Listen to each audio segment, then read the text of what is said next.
जो शिक्षा है, मेरे जो संस्कार है, मेरे जो सामाजिक जीवन है, मेरे को मेरे राज्य की, मेरे सूबे की जनता की स्वीकृति मिली है। मैं किसी की, मेरे बौद्धिक और मेरे संस्कार की सर्टिफिकेट मेरे को सारी सदन में किसी से नहीं चाहिए। देश की प्रजातंत्र में चुन के मेरे नेता प्रधानमंत्री मोदी जी को प्रधानमंत्री की भूमिका दिया है।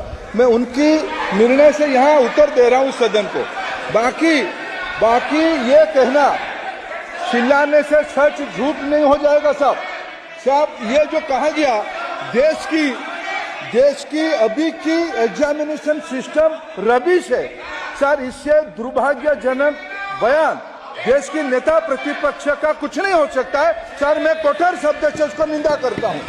बाकी रहा, मैं सर आपके सामने, आपके माध्यम से देश के सामने सर एक तथ्य रखता हूं सर। जिन्होंने रिमोट से सरकारें चलाई है, 2010 में 3 बिल आया था सर शिक्षा सुधार के लिए। उन्हीं की पार्टी के नेता आदरणीय कपिल सिब्बल साहब 3 बिल लाए थे। उसमें से एक बिल था एजुकेशन, उसमें एक बिल था prohibition of unfair practice bill 2010, जिसकी उद्देश्य एजुकेशन इंस्टीट्यूशन में माल प्रैक्टिस को बंद करना।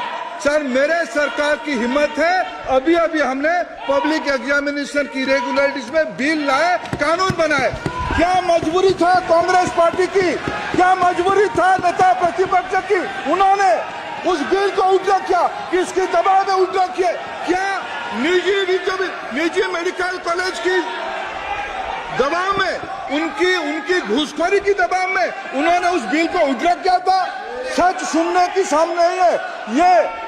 मैं किसी की विद्वता पे प्रश्न नहीं उठाता हूं, लेकिन सच 2010 में शिक्षा सुधार की बिल उन्हीं की सरकार ने लाया था, दबाव में उन्होंने उल्टा किया। ये हमको प्रश्न पूछते हैं।